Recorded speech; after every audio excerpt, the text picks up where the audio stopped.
샬롬. 오늘도 하나님의 은혜와 성령의 충만하심이 여러분의 삶 가운데 함께 하시길 소망합니다. 이 시간 시편 말씀을 읽고 묵상하며 하나님 앞에서 침묵으로 기도드리겠습니다. 시편 74편 22절에서 23절. 하나님이여 일어나 주의 원통함을 푸시고 우매한 자가 종일 주를 비방하는 것을 기억하소서. 주의 대적들의 소리를 잊지 마소서. 일어나 주께 항거하는 자의 떠드는 소리가 항상 주께 상달되나이다.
오늘 하나님께서 우리에게 주신 말씀은 시편 23편 1절에서 2절입니다.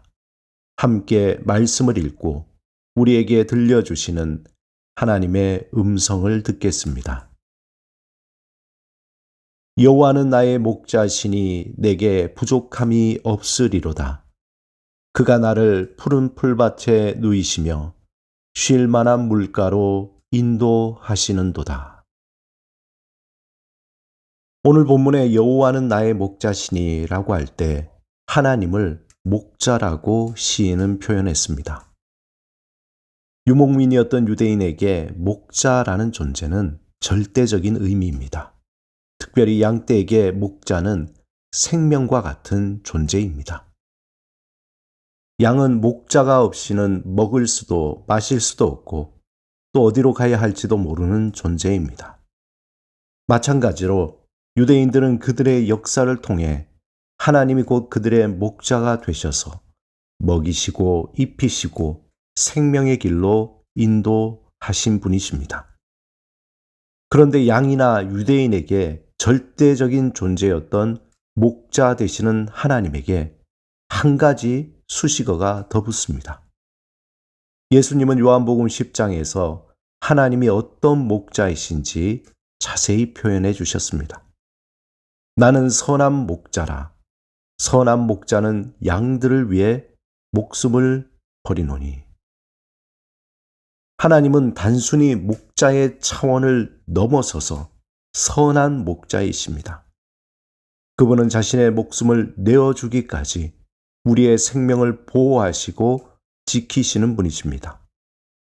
하나님은 선한 목자이시기에 우리를 푸른 초장으로 인도하시고 쉴 만한 물가로 이끌어 주십니다. 우리가 지쳐 있을 때에 회복시키시며 기가 막힐 웅덩이에 처할 때 외면하지 않으시고 건져 주십니다. 우리가 사망의 음침한 골짜기와 같은 위험에 처해 있을 때 구원의 손을 베푸시고 생명의 길로 인도하십니다. 그렇다면 선한 목자 되시는 하나님을 확신하며 삶의 어떤 상황에서도 우리의 모든 삶을 맡기는 믿음의 결단이 필요합니다. 특별히 시편 23편 6절을 영어 성경에 보면 확실히 선하심과 사랑이 나를 따를 것이기 때문에 라고 표현하고 있습니다. 하나님이 선하시다는 것, 그분이 우리를 선한 길로 인도하시는 것에 대해 추호도 의심할 필요가 없다는 겁니다. 확실히에 큰 의미가 있습니다.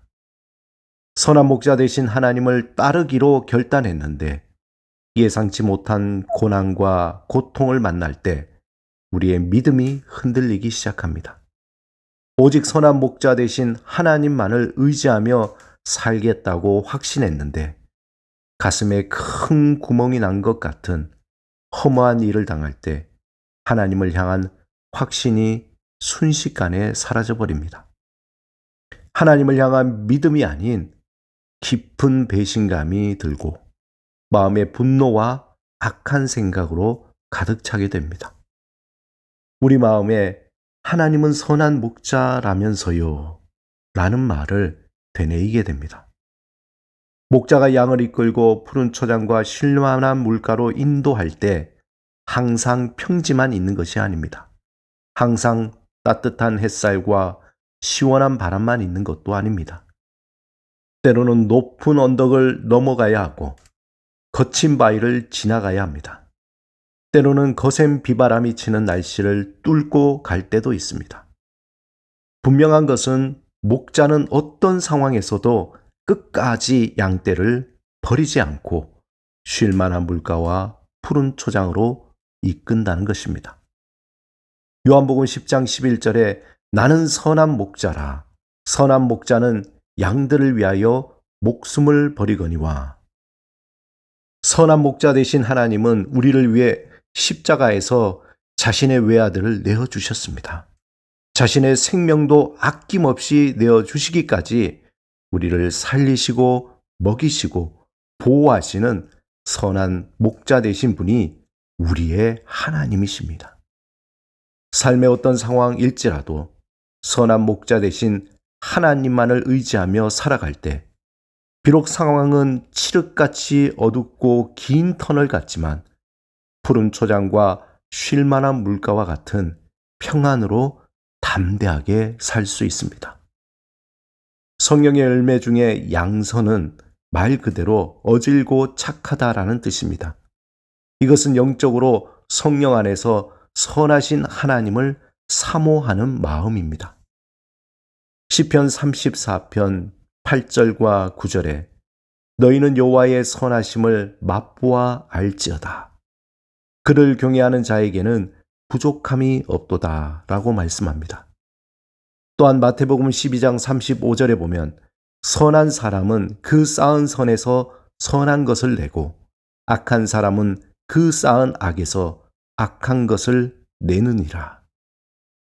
우리가 선하신 하나님을 사모하며 그 선하심을 맛보아 알 때 우리 안에 하나님의 선하심의 그 성품이 자라게 됩니다. 그리고 그 결과 열매로 다른 이에게 선한 행동을 하게 됩니다. 사랑하는 여러분, 악한 소식투성이인 이 세상에서 선한 목자 되신 하나님만을 의지하며 살아가시기 바랍니다. 선한 목자 되신 하나님의 선하심을 맛보아 알기 위해 힘쓰시기 바랍니다. 하나님의 이름을 높이고 그의 뜻을 따라 살기로 결단하고 그의 말씀을 마음에 새기며 살기 위해 시간과 열정과 물질을 사용하시기 바랍니다. 그렇게 살 때 우리도 살고 다른 사람도 살리게 됩니다. 성령님이 우리를 도와주시고 이끌어 주실 것입니다. 날마다 선한 목자 되신 하나님을 따라 온전히 살아가시길 주님의 이름으로 축원합니다. 함께 기도드리겠습니다. 주님, 성령 안에서 날마다 주의 선하심을 경험하게 하소서. 악한 세상에서 선한 목자 되신 주를 따라 생명과 평안의 길을 걸어가게 하소서. 예수 그리스도 이름으로 기도드립니다. 아멘.